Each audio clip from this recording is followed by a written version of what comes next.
สบายดีสบายดีพ่อแม่พี่น้องเบิดสุขสุขคนเบิดสุมองสุบอดเด้อพี่น้องเด้อย่างออกมาออกจากป่าอันนั้นนะพักมาหาป่าเฮ็ดมาเบิ่งเฮ็ดพี่น้องมันสิมีหรือบ่สิออกหรือบ่ไม่ตาเห็นกำลังออกอยู่ไม่ตาเห็นแล้วไม่ตาเลยอยากมาเบิ่งเนาะที่จริงอยากไปป่าหน่อไม้นำสิลองเบิ่งคันไปทันไปป่าหน่อไม้ก็สิไปป่าหน่อไม้อีกพี่น้องจ๋านี่มากับแม่คือเก่าแหละพี่น้องสบายดีแม่จ๋านั่นแหละพี่น้องอันนี้แหละคือป้าเฮ็ดเมตาบ่อนเขาเจ้าตีบูนพี่น้องเฮ็ดมันออกในกระโตในอย่างก็เก็บเอาไปพี่น้องเอ้ยแบบนี้แหละมันเขาเจ้ามาย่างลิ้นเนี่ยนะพี่น้องงามบ่งามเนาะพี่น้องเนาะเห็นบ่มีบ่ไม่มีเขาเจ้าหากำมาตัดต้นไม้พี่น้องเอ้ยเขาเจ้าเรามากดมาขุดออกเบิดเห็นบ่พี่น้องแม่เพิ่นซอกเบิ่งมันสิออกบ่บัดลูกเบิ่งคือบ่เขาเจ้ามาอันนั้นมามั่งเขาเจ้ามาเอาอันนั้นออกทรงสิบ่ได้กินแล้วแหละพี่น้องเขาเจ้าคือมาขุดมาเอากระต่อออกเบิดแหละพี่น้องเอ้ยนั่นแหละพี่น้องนั่นบ่นี่แหละอันนี้กระต่อเขาเจ้ากระก้นออกเบิดแล้วแม่ทรงสิบ่ได้กินเลยล่ะบ่หน้าที่เขาเจ้าต้องเอาออกเขาเจ้าก้นออกเบิดพี่น้องบ่ได้กินดอกเฮ็ดนี่พี่น้องเขาจะเอากระต่อออกเบิดล่ะมันสิออกสิได้เป็นบ่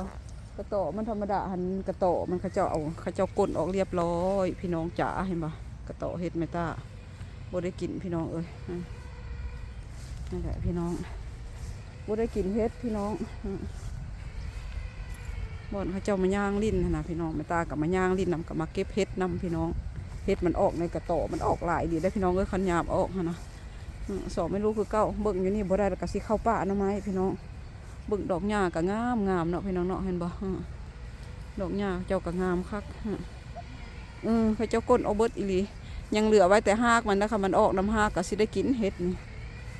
บ่ก้นมันก็นี่แหละพี่น้องงามบ่พี่น้องเขาเจ้าออกเบิดกระโตบ่พี่น้องแม่นเบิดละกระโตเฮ็ดพี่น้องมาปลากระแดดบดงามพี่น้องดอกหญ้าเห็นบ่พี่น้องงามแหงเนาะพี่น้องเขาเจ้ากับพาหมูพาหมาเขาเจ้ามาดิ้นได้พี่น้องคนเดี๋ยวคนก็งาม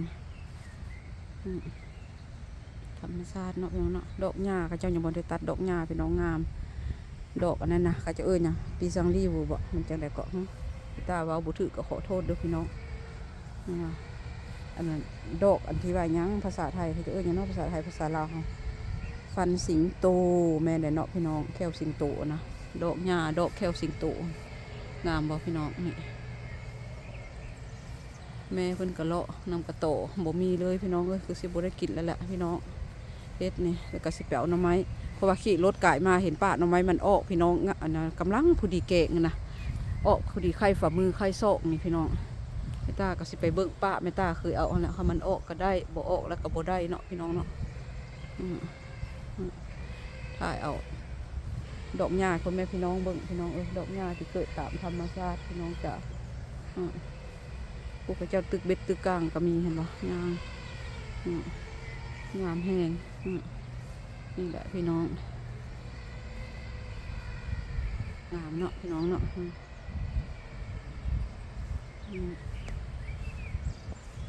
สวยงามดีเลยพี่น้องนี่อันนี้ก็มันเป็นวิลาน้อยนะพี่น้องเห็นปะ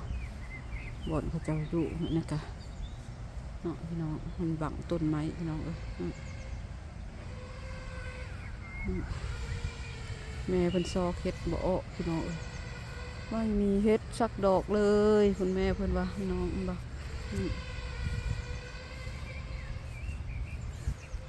พี่น้องจ๋างามพี่น้องธรรมชาติ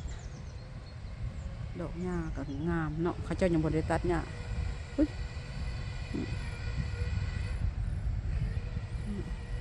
แม่เพิ่นว่ากลับเลยบ่ได้เฮ็ดจักดอกบ่มีเพิ่นว่ามันบ่ทันออกเพิ่นว่าเฮ็ดมันบ่ออกกลับเพิ่นว่า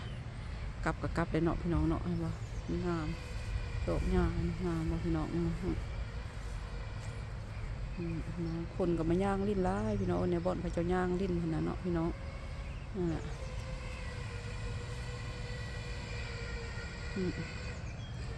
ไปย่างรถย่างไปกอดลูกรถแม่เพิ่น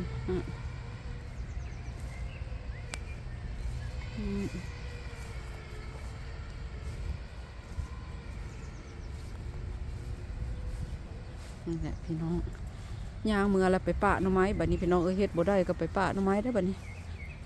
ปะหน่อไม้จักสิออกหรือว่าออกกับใครอยู่เนาะพี่น้องเขาขี่รถกายมาเห็นปะหน่อไม้มันออกพี่น้องแต่ว่าบ่เป็นบอดแม่ตาเคยเอาแม่ตาสิไปเอาบอดแม่ตาเคยเอาพี่น้องจ๋าพี่น้องนี่เบิกป่าหญ้านำกันเนาะพี่น้องต้นไม้สวะเสวยบอกพี่น้องบดย่างลิ้นเขาเจ้าบดเขาเจ้ามาตีบุญนะฮะเบิกแม่ตางามแม่ตากะมักธรรมชาติแบบสิแหละพี่น้องบอกว่ากันเนาะเห็นบ่งามป่าหญ้าพี่น้องคุณแม่เพิ่นนั่งเสาเมื่อยแหละแม่คอย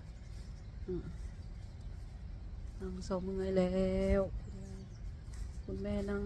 คุณแม่เพิ่นเมื่อยล่ะคันเห็นพักคันไข่แดงโบเมื่อย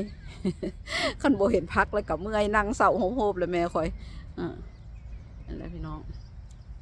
เห็นบ่คนพระเจ้ากำมันย่างลิ้น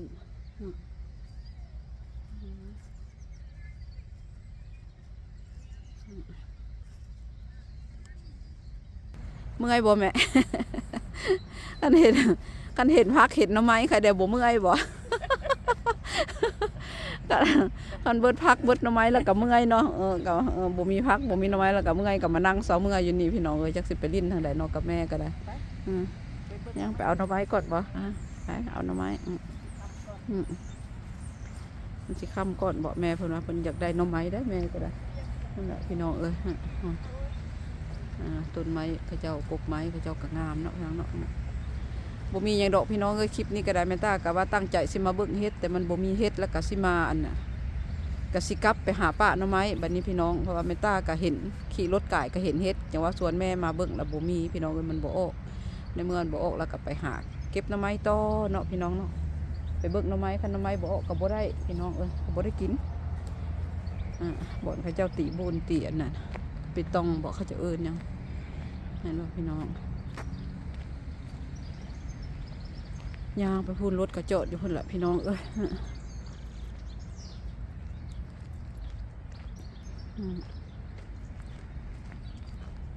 มีอย่างบ่มีเวียกอย่างกะหาเลาะเก็บพักเก็บหญ้าเลยเนาะพี่น้องเลาะป่าเลาะดงเลาะทงเลาะท่าหาอยู่หากินตามภาษาบ้านนอกบ้านนานี่แหละพี่น้องสอนความงามเมตตาธรรมชาติที่สวยงามพี่น้องว่าบ่สิวินหัวนะเมตตาหุ่นรถเมตตากระโจดจะหุ่นพี่น้องแม่ก็ย่างไปฮอดรถละตอนนี้เด้อพี่น้องเด้อคลิปนี้กับบุมีอย่างดอกพี่น้องเลยคือว่าแหละมาซอกเฮ็ดแต่บ่ได้มาหาเก็บเฮ็ดกับบ่ได้เฮ็ดกับสิกลับไปป้าหน่อไม้พี่น้องจ๋านั่นแหละสำหรับคลิปนี้เมตตาก็ขอจบคลิปไว้สำนี้เนาะพี่น้องเนาะพอกันใหม่คลิปหน้าพี่น้องจ๋าท้ายคลิปนี้แม่ตาก็ขอกล่าวคำว่าสบายดีพี่น้องโชคดีร่ำรวยอยู่ดีมีแหงความเจ็บจะได้ความไข้จะมีโชคดีตลอดไปแล้วพี่น้องบ๊ายบาย